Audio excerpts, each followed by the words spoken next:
Hey guys, welcome back to the channel. Mr. Wiz here. If you are new to this channel, we build video games. Right now we're working our way through a Unity course. In the last video, we started writing our own C# code, and we're going to be doing a lot more of that in this video as we are building plane controls. So right now I have this world that we made in the last video, and actually we didn't make the world, we made the plane basically. So you see how my plane flies forward. That's what we did in the last video. Let me go ahead and run it again. We wrote the code so that it would do that. After the video, so before recording this one, I did go in and I added some terrain with hills. I would suggest for your own worlds that you add some stuff to it that your plane can fly around. So maybe you want to put mountains, maybe you want to put buildings. If you're doing a space game with a spaceship instead of a plane, you might want to do planets, you might want to do other spaceships, you might want to do asteroids. But definitely having things in the world for you to fly around is going to make your game a lot more engaging, a lot more fun. Okay, so right now my plane just flies forward because that's all we got to do when we were writing our code. We spent a lot of time learning just the basics. So if I go over here to my project tab and I go to my script folder that we made, this is the script we started working on, the player control. With this script, we didn't write a lot of code. All we really wrote is this one line here, transform.translate, and then we have the vector3.forward times time delta time, and then I used a speed of 50. And so this code is saying every time the program updates, it's going to, the object that we put the script on is going to change its transformation by translating forward 50 meters per second. And the per second comes from our time.delta time. So that's what it's doing right now. And when we left the video, I said, you might need to change those numbers around, play with them a little bit to decide what you think looks good. So the first thing we're going to do, before we start writing new controls for the plane and allowing it to move in different ways, I want to teach you guys real quick about variables. We're going to be using variables today, and we're also going to be learning about some button controls today. So variables, if you are new to coding, you might think about math class when you hear variables, but if you've done coding before or if you took my Make Code course, variables should not be new to you. When we're talking about coding, variable is something that changes or something that is capable of changing, okay? So in this case, the speed of our ship, it is something that we might need to adjust. I was kind of guessing when I was bringing these numbers in what I might like. So to make it easier for ourselves, we're going to turn the speed of the ship into a variable. So here's how we're going to do that. Be very careful to make sure you put this in the right part of your code. Over here in my code, I've got my start function right here. I've got my update function right here. We're going to put our variables before these functions, but still inside these two brackets. These two brackets are important. So we're going to keep our variable in here, but before the function. So I'm going to hit enter right there. So I'm right before the start function. To write a variable, I first have to write what type of variable it is. I'm writing public, and I'll explain that in a second. So this is a public variable. And then what kind of variable is it? This one will be an integer, which I abbreviate with int. Public integer. And here's the part where I name it. I have to decide, what do I want to call this variable? So this variable has to do with the speed of my ship. I might call it flying speed, or I might just call it speed. Since I already know later on we're going to be doing some other speeds as well, I'm going to call it flying speed. So it's easier for me to know the difference. So here's what I'm going to do. I'm going to lowercase the first word, flying. I'm not putting a space, because if I did, it would act like another word. Flying speed is one variable. So instead of putting a space, I'm just going to capitalize the second word. So now I have flying speed, write it as one word with no spaces and a capital S. And I'm going to put a semicolon at the end to mark that I'm done with that line. So what I just did is I created a variable, which is a public integer variable called flying speed. So what does that mean? Public means that this will be a variable I'll be able to see from Unity, from my Unity software. Integer, hopefully you know what that means. This is a math term. Integer basically means the whole number, okay? It's not a decimal, it's not a fraction, it's an integer. And then flying speed is just the name that I'm giving it. So what I'm going to do now, down here in my code, where I have this stuff written and I put the number 50 for my speed, I'm going to replace the number 50 with that variable I just created. So I'm going to replace it with flying speed. And I have to make sure I write it exactly the same way I wrote it before. same spelling, same capitalization. It has to be identical or this will not work. All right, so I created my variable and I replaced the number that was in my code with that new variable. I'm going to save my work now, Control S. And now we're going to go back to the Unity program. And if I go to play it right now, my ship will probably not fly forward. Let's just check to see if it works. It should not move right now because I got rid of the speed. Yep, okay, it's not moving. If I click on my ship and I look over at the player controls that I put on it, looky what we have here. Isn't that interesting? There's a section of my player control script which now says flying speed and has the number 0. If I put a number in here, let's just start with 10, and I play now, my ship will now have a speed of 10 meters per second. And if I put 50, it'll be the same speed that it was before I made any changes. This is what we're talking about when we say a public variable. A public variable is one that you can change from inside of Unity. There are other variables. There's such things as private variables. Private variables you can only change inside of the coding program. But most of the time when I use variables, I make them public because I like to be able to make my edits from out here. I don't want to have to keep popping into my script every time I want to change something, right? When you guys were adjusting the speed, you had to keep going into the script, change the number, come out of the script, test it, go back into the script, change the number, come out of the script, test it. From here, I don't have to go into the script at all. I can put in whatever number I want to. Let's see what 100 looks like. Zoom, right? I can put in literally whatever number I want to, and I don't have to go back to the script. So some other things I want to say about this.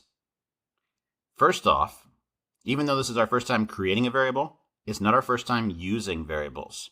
I want you to think about all the times up until now when we've been building stuff in Unity. We've had so many programs where we've had values over here that we were able to edit and change, right?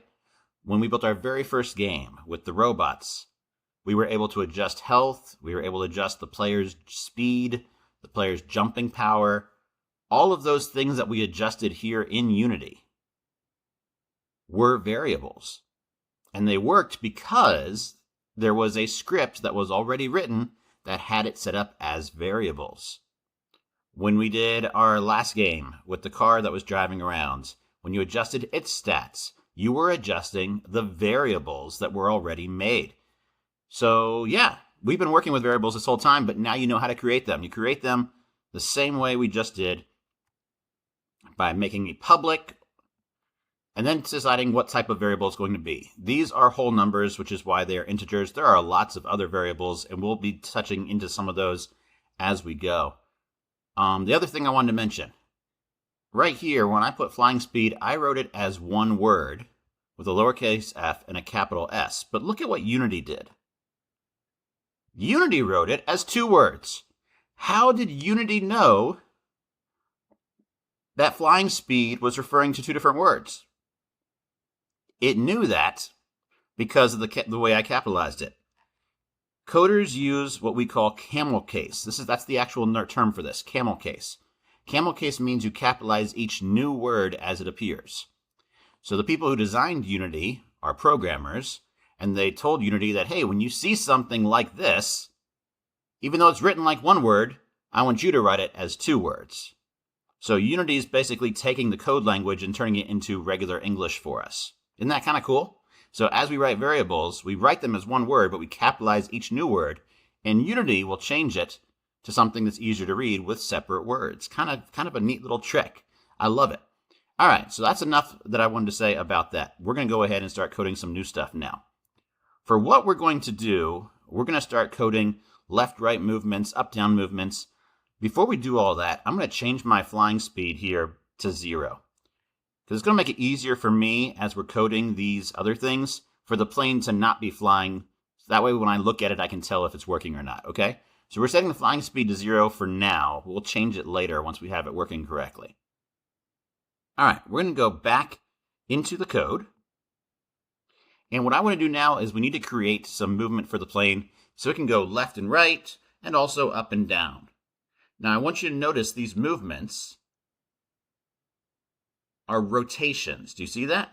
I'm rotating. I'm not translating. When we made it move forward, that was a translation. So when I'm doing left and right, I'm not going to use translation. I'm using rotation. In fact, let me just show you. So don't copy this part necessarily. But I just want to show you what would happen if we left it as translation. I'm going to copy this whole line with Control-C. I'm going to hit Enter. I'm going to paste it. So remember we learned about the vector 3. We have forward, back, left, right, up, down. So let's say I decided to do a left or right. What would happen is when it moves, when the plane goes left and right, instead of turning left and right like you would expect a plane to do, it would slide left and right. And that would just look really, really weird. So we will not be doing that. All right. We want to add button controls. We're going to add button controls. So how do we do button controls? I want you to look at my screen and just kind of watch me. You don't have to follow along with me here because you're not going to make any changes. But I want you to see something kind of neat. In your Unity program, if you go to Edit, and if you were to go to Project Settings down here, there are a lot of project settings. These are kind of behind the scenes settings that normally we wouldn't change unless there was a reason to. We wouldn't change most of these settings. And there's some interesting ones in here. For instance, physics. You can change gravity. I never talked about this, but you can. You know how rigid body gives you gravity? Gravity right now has negative 9.81. That's Earth gravity. So if you were to build a game that happened on Mars or happened on the moon or some alien planet, you could change this gravity to an alien gravity, a gravity for another planet. Kind of neat. But yeah, so there's all sorts of stuff you can change in here. We're not going to change anything. But what I wanted you to see is where it says Input Manager. Input Manager. So Input Manager has to do with button controls and how do they work. Right here, there's a little arrow that says axes. Axes. It's a hard word to say. If you click on that, you're going to see some other options. And we're going to look specifically at the first two, horizontal and vertical. So the horizontal axis and the vertical axis. The horizontal axis is named horizontal.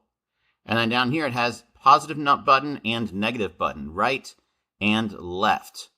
So the right arrow key is what it's talking about. Right arrow key is the positive, left arrow key is the negative. We're talking about X and Y right now. We're talking about left and right. Down below that, you'll see there's an alternative buttons. A and D. Those are over on the left side of your keyboard where you have the WASD. So they're talking about those. So basically, Unity already has in their input manager button controls for left and right or A and D. And they call those the horizontal axis. That's going to be important in a few minutes, okay? The vertical axis. The vertical axis is for buttons up and down, or W and S. All right? So those are the buttons we're going to be working with. I do not recommend making any changes to this, but there are things you can change. You'll notice sensitivities in here and some other stuff, but I don't recommend changing anything. I just wanted you to see where this information is coming from. So we have a horizontal axis, and we have a vertical axis. Horizontal for left and right, vertical for up and down. Remember that for later. All right, you all ready for this? Let's start coding. So, for my left and right movements, I am going to have my time.delta time, and then I'm going to put in times input dot get axis parentheses and quote horizontal, and I'm spelling it the same way we just saw it, with a capital H, the same way we saw it in the input manager, which I don't have open anymore. But I'm writing it with that exact spelling, right? Horizontal. The naming has to match. So what I'm saying here is I want it to move left and right using the per second thing instead of per frame. So we're using time.delta time, and we're doing it based on the input controls. of the horizontal axis. So my left and right buttons is basically what I'm saying here. All right, I'm going to save this and see how this looks. I'm going to tell you right now, it's not done yet, but we just want to see what it looks like, okay? So Control S to save.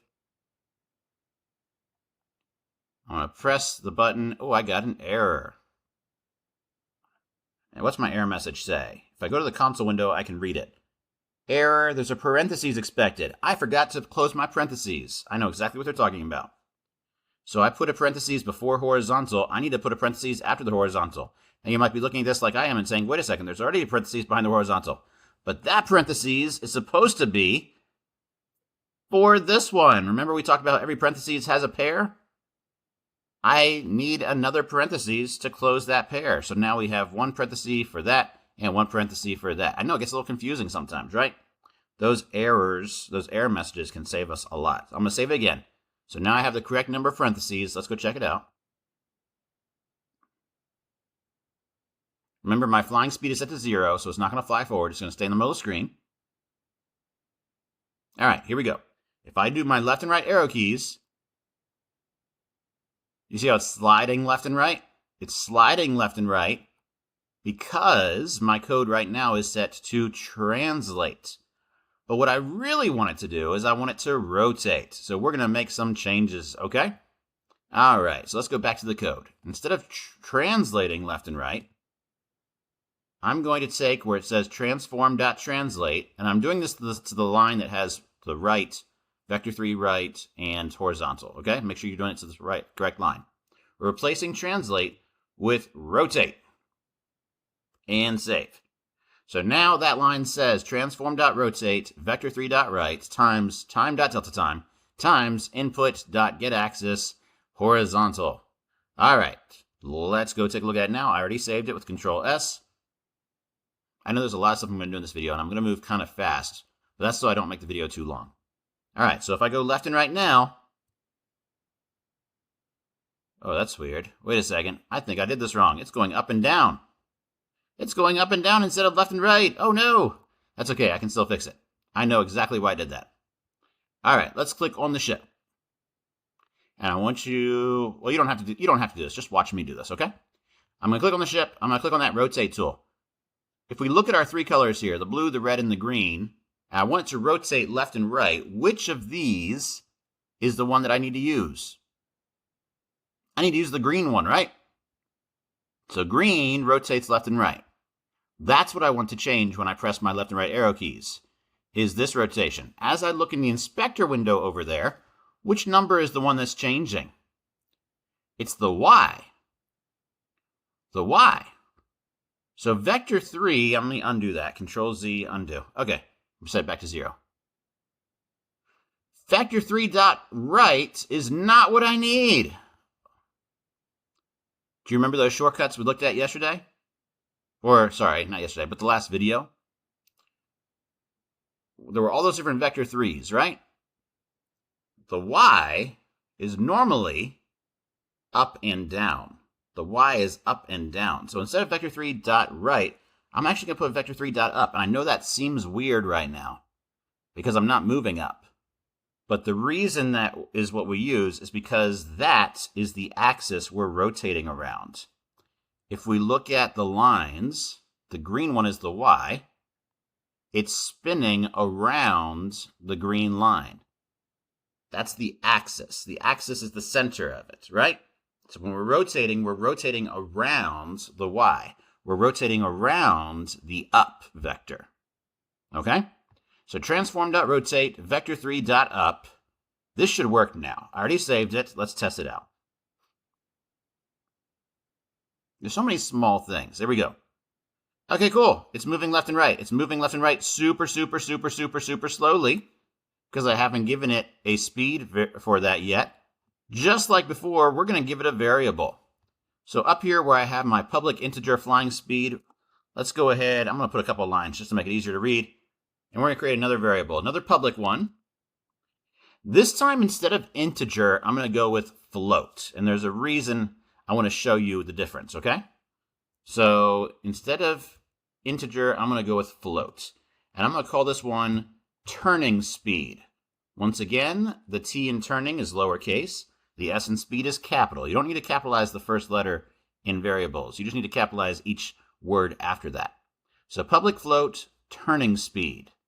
All right, then down here where I've got all this stuff, after the horizontal and after that first parentheses, I'm going to go ahead and put a space. I'm going to multiply it by this new variable I have, turning speed, and make sure I spell it exactly the same way I spelled it when I made it. All right, let's go ahead and save that. Control S. Go back into Unity, and now we should have a second variable appear down here. There it is, turning speed. So what is the difference between a float and an integer? Because right now they both look an awful lot alike, don't they? Here's the thing. Integers are only whole numbers, right? So if I'm flying, I could fly 100. That's great. But what I can't fly is 100.3. I'm trying to do a decimal point right now. It's not letting me. With float, you can put decimal points. So if I wanted to have a turning speed, if I wanted to be more precise with my button controls, that's why I put it for these. Maybe I want a turning speed that's 20.5. I can do that with float. I can't use decimals with integer. Kind of a silly little difference, not that big of a difference, but that's the difference, okay? So as you're creating your variables, if you're going to use numbers, you're probably going to use either integer or float. And you just need to think, is it important to allow the person to use decimals? Should they be able to use numbers in between whole numbers? All right.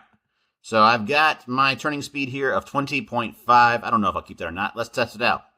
I'm going to put the flying speed back to 0 for now, so it doesn't fly away. I just want to see it turn. All right, here we go. So my turning speed is now 20.5. That's pretty decent. Probably a little slower than what I'm actually going to use when I fly around. I'll have to just play around with these numbers a lot and kind of tweak it until I get to something I like. I might go to 50 or something. We can play with it more once it actually starts flying around. There we go. That's pretty good. That's probably a little too fast, maybe. But I can play with it later. Okay, so I've got a turning speed. Let's keep going. So that's only for left and right. We need it also to be able to turn up and down. So let's do the same thing. I'm going to copy that whole line that we just made. Copy that whole line. We're going to paste it right here. And this time, instead of using the horizontal buttons, we're using up and down, which is the vertical buttons. Once again, we have to be real careful with our spelling. We need to write it exactly the same way we saw it in the settings. Instead of vector3.up, because vector3.up is the y-axis, when we're rotating up and down, which of those colors are we going to be using to rotate up and down? Looks to me like it's going to be the red one, right? The red one's what we're using. So the red one is the X, which is normally left and right. So we'll have to see what that looks like and how that works. I'm going to Control Z to undo that rotation I just made, set it back to 0. So I like it to stay at 0 to start off with. Okay, so do I want to use left or right here? I'm not really sure. Let's just start with right and see what happens. All right, so I've got rotation on the right axis, which is the x-axis, right? So if it rotates on the x-axis, that means it's rotating this way, up and down. I know it's a little confusing to be putting right but actually mean up, but it's because we're talking about rotation. So it's rotating on that right axis. All right, we're rotating with the vertical buttons. We're not going to use turning speed because you might want your plane's rotation to be different left and right than it is up and down. You might not want to use the same speed. So let's come up with a different variable. Public, what should I call this one? The up and down speed. What should I call that? I don't know. If you have a good name, put whatever you think is good. I'm going to put rising speed. I don't really love that, but I can't think of a better name. If you think of a better name, use whatever you come up with. So this will be the up-down speed. And I'm going to go ahead and put rising speed. All right, cool. Save that.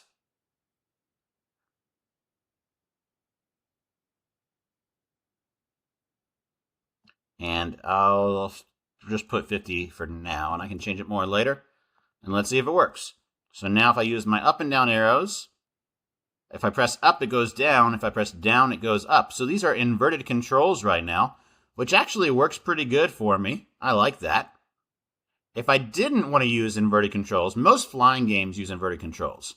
If I didn't want to use inverted controls for up and down, I could change that. I could either make my speed negative 50. Now up should be up and down should be down, right? Yep. Or the other thing I could have done, I'm going to put it back to 50, is probably, I bet if I had used left here instead of right, it would be going the other direction. Let's just test it out. If I use left instead of right, does it go the normal up, down?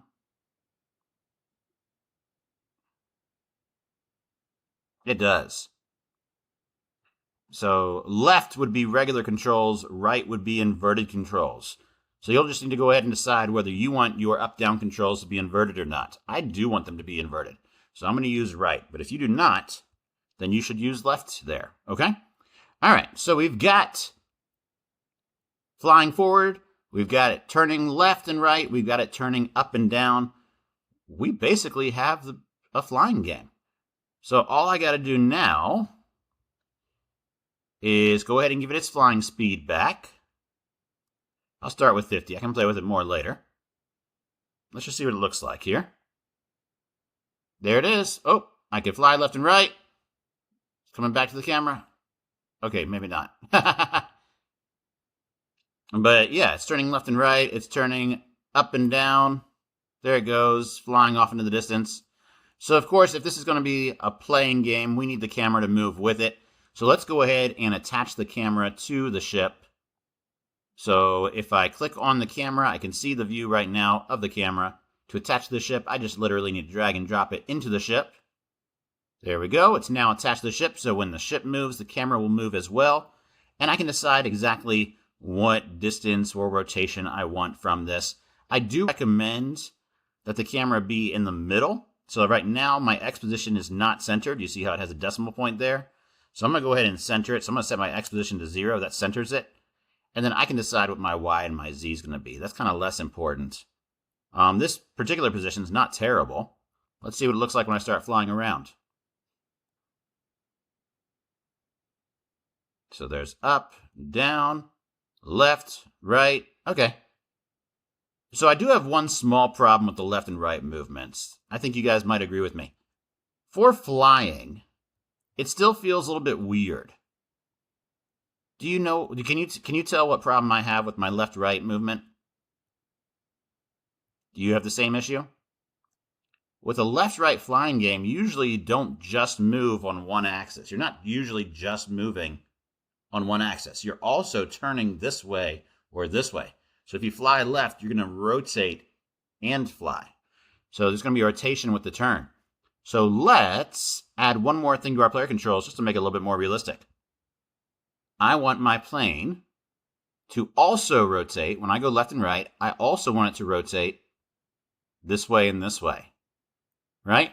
Which, if you look, is part of the Z. So I also want it to rotate on the Z. Okay, so let me undo that rotation. Go back into my code. So this will be the left and right controls. So it'll be my horizontal buttons. So let me just copy this whole line that has the horizontal control. I'm going to hit enter. I'm going to paste the new one. And then this time, instead of rotating on the up, we want to rotate on the Z. The Z, remember, is the forward and back. We're rotating on the Z, so we're either going to need to put forward or back here. Let's try forward and see what it looks like. And, oh, I need to give it a new variable too. Forgot that. So what variable should we give this? Let's give it, I'm going to call it rotating speed. All right. And I'll replace that with that. Rotating speed. There we go. All right, let me save that. All right, let me save that, and let's test it. So I should have a new thing here for rotating speed. There it is. I'm going to give it a low rotating speed right now, but we'll adjust it and see what it looks like. Okay. So now when I go left, oh, it's rotating the wrong way. Do you see that? It's physically moving left. It's this part still working, but it's rotating to the right. So that tells me I used the wrong Z. So instead of doing forward, let's do back. All right, let's try that again. Control S. Sometimes coding is just a little bit of trial and error.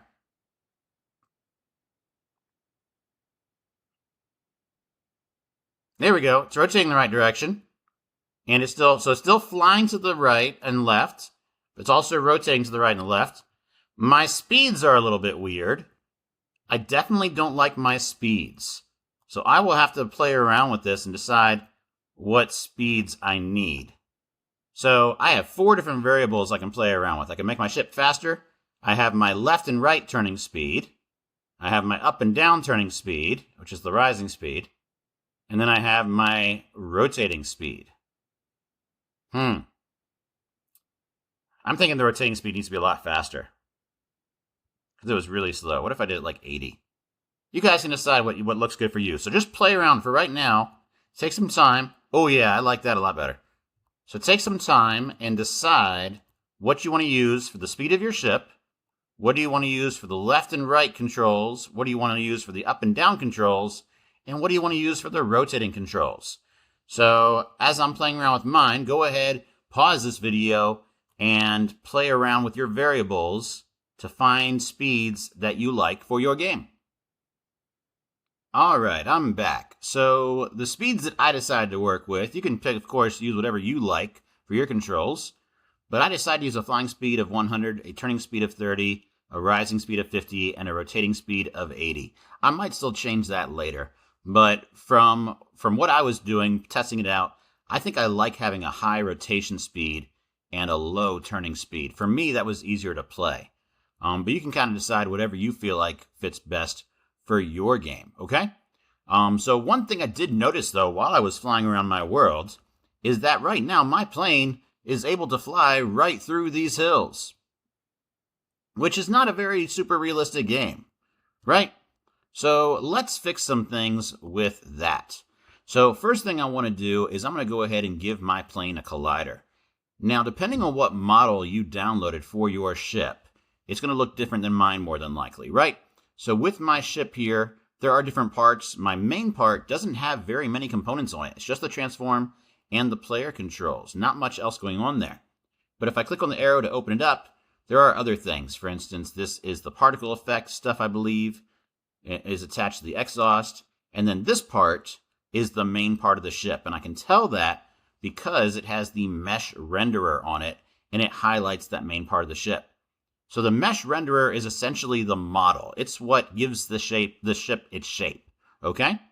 So what I'm going to do is I'm going to give my ship a collider, and I want to put it on the same part that has the mesh renderer. That's going to be important. That's going to be helpful, okay?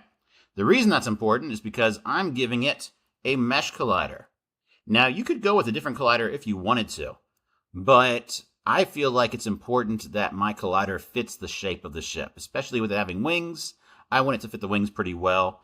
So I'm going to go with the mesh collider for my ship. So now that it has a collider, it is able to collide with things. My terrain already has colliders on it. Terrain comes with colliders by default, so I don't need to do anything with them. But now I have a collider on my ship. Here's the deal, though. Just having a collider on my ship isn't going to fix my issue. All a collider does is it allows me to collide with something. It doesn't necessarily mean anything's going to happen. Because right now, I'm still able to fly through the mountains. My ship and the terrain both have a collider, but they don't have physics. It does not have rigid body. So I'm also going to add rigid body to my ship.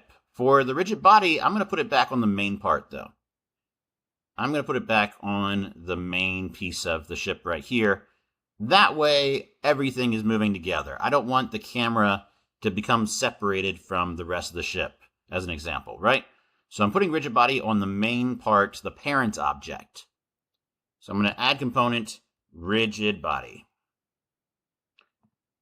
With rigid body, remember, you do have a mass, so I should probably Google at some point how heavy the ship should be, It's going to be in kilograms. It's probably going to be pretty heavy. I'm just going to guess. I don't really know a lot about kilograms. I need to study my metric system better. But I'm going to give it a big number. I'm going to give it like 100 or something. I don't know if that's anywhere close to being true. But just for now, I want it to have a heavy mass. Mass only really comes in handy when you're hitting other things, right? So if, for instance, you're coding a game and you have a semi-truck, but you also have a small car, they should both have rigid body, but the car should have much less mass than the semi-truck. That way, if the two collide, we know the semi-truck won't get shoved off the road very easily, but the small car will, right? Having different masses basically tells the system how are these objects going to interact when they hit each other, if they collide with each other. All right, rigid body, by default, objects have gravity. I actually don't want my plane to have gravity because I want my player controls to control the movement. I don't want it being pulled down. So I'm going to turn off gravity. And then, is there anything else I want to do right now? Probably not. Let's go ahead and test it out. So if I go to hit the mountain now, it looks like it still went through the mountain. So I still got a bug somewhere. I'm noticing I got another error message in my console here. It's telling me that non-convex mesh colliders with non-kinematic rigid body is no longer supported. Okay, so we need to go back to the mesh. So if I go back to the mesh collider that I had, we're going to turn on convex, because apparently non-convex is no longer supported with rigid body. So we're going to turn on convex. Convex just kind of changes the way the wrap works. You see those green things? That's the new wrap. So it still fits the ship pretty closely, but it wraps around the whole thing, almost like if you were putting plastic wrap on a sandwich or something, right? This is kind of the idea. It's wrapping a little bit more loosely around it, but it still fits the object. Okay, so now that I have convex, let's test this again.